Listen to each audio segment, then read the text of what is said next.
Meaning of insist. Insist. Insist. Insist.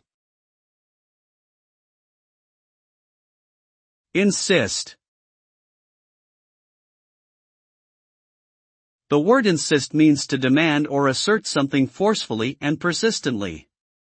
It is often used when someone wants to emphasize their opinion or viewpoint on a matter.